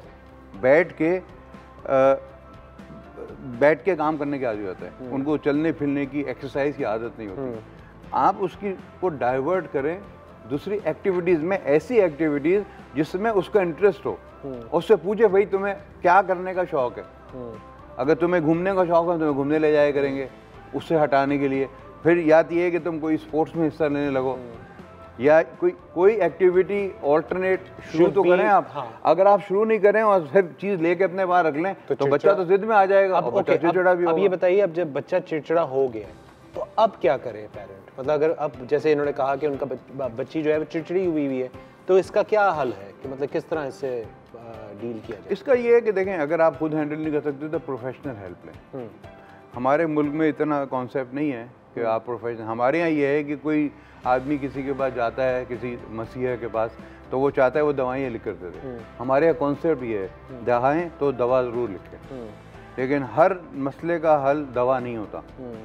तो उसके लिए मैं मशवरा ये दूंगा, किसी साइकोलॉजिस्ट के पास जाएं, इंस्टीट्यूट ऑफ साइकोलॉजी में जाएं, वहाँ पे लोग वहाँ पे आके अपनी काउंसलिंग कराएं। और आप कहें कि जी अपनी बेटी से, बच्चे से ये कहें कि जी मैं अपनी काउंसलिंग कराऊंगी क्योंकि मैं क्यों नहीं कर पा रही तो मैं हैंडल। यानी आप ब्लेम बच्चे पे नहीं डालें। बच्चे से कहें तुम नफसाती हो गए, तो ये बिल्कुल सही बात नहीं।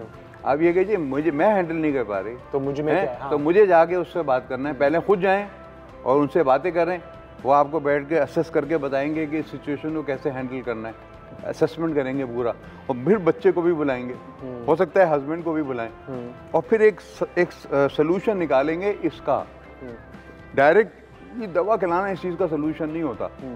और हो सकता है कि वो अगर वो बच्ची को थोड़ी सी फिजिकल एक्टिविटीज़ में इन्वॉल्व करने लगे तो उसका चिड़चिड़ापन तो एक्चुअली ये है कि वो नाराज़ है। जिसको आप चिड़चिड़ापन कह रहे हैं, ये तो नाराज़गी है। और मेरे साथ भी हो, मैं जो काम करता हूँ आप सडनली मुझसे सारे काम रोक दें तो मैं तो नाराज़ हो जाऊँगा, अपसेट भी होऊंगा, डिप्रेशन भी मुझे महसूस होगा, फ्रस्ट्रेट भी होऊंगा। तो ये सारी चीज़ें तो होंगी ना। तो उसको हल करने का तरीका ये है कि या तो खुद करने की कोशिश करें, या इवन हमारे यहाँ तो बुजुर्ग भी मिलते हैं, अपने किसी बुजुर्ग के पास चले हैं, अपनी वालदा के पास चले, just have a conversation with just have a discussion and try to find a solution. If you can't find it, then go to a professional. बिल्कुल। वेल डॉक्टर साहब, हमारा वक्त ख़त्म हो चुका है, बट बहुत बहुत शुक्रिया, आपने वक्त निकाला। मेरी आज आपसे पहली मुलाकात है, मैं तो बहुत खुश हूँ आपसे मिलके, और मैंने भी बहुत कुछ आपसे सीखा है। एंड आई एम श्योर, और मुझे यकीन है कि तमाम जो लोग इस वक्त देख रहे हैं उन्होंने भी कुछ ना कुछ इंशाल्लाह सीखा होगा। बहुत बहुत शुक्रिया, आपने टाइम निकाला। आई नो आप बहुत बिजी आदमी हैं, तो थैंक यू वेरी मच। और इसी के साथ आज का हमारा प्रोग्राम ख़त्म होता है। ख़वातीन हज़रात, कैफ़े चाय टोस्ट होस्ट में मैं आपका मेज़बान डीनो अली अब आपसे इंशाल्लाह इजाज़त चाहूँगा और आपसे मुलाकात करूँगा कल सुबह दोबारा। आज हम लोगों ने बात की पेरेंटिंग की, आज हमने बात की अपने जो डिफरेंट प्रेशर्स हम अपने बच्चों पे डालते हैं। बहुत सारी चीज़ें हमने कवर की कि प्रेशर किस तरह उसको आप अवॉइड करें, किस तरह रिलेशनशिप डेवलप करें अपने बच्चों के साथ, किस तरह बच्चों से कॉन्वर्सेशन करें। मुझे लगता है कि हमारी पूरी जितनी हमने बातें की है, सबसे इंपॉर्टेंट चीज़ जो मेरे नज़रिए में वो ये है कि अपने बच्चों के साथ बैठ के डिस्कशन करें। हर चीज़ का हल निकल आता है जब आप बैठ के उस चीज़ के बारे में बात करें। ये ना सोचें कि जी मैं पेरेंट हूँ, मुझे क्या ज़रूरत है अपने बच्चे से बात करने की, या बच्चे को ये नहीं होना चाहिए कि मैं अपने पेरेंट से बात नहीं कर सकता। हर चीज़ का हल निकल आ सकता है अगर आप बैठ के डिस्कशन करें, बात करें अपने बच्चे से, चाहे वो कितनी भी एज हो बच्चे की, उसी एज के हिसाब से उससे बात करें। And try to find a solution for your problems and try to find a solution for everything that you are going through. अगर आप हमसे रब्ता करना चाहें, हमारे सोशल मीडिया पेजेस हैं, या फिर आपसे इंशाल्लाह मुलाकात होगी कल दोबारा कल सुबह। अपना ख्याल रखिए, अपने चाहने वालों को अपने ज़्यादा ख्याल रखिए, हमें दुआ में याद रखिए। अल्लाह हाफ़िज़। पाकिस्तान जिंदाबाद।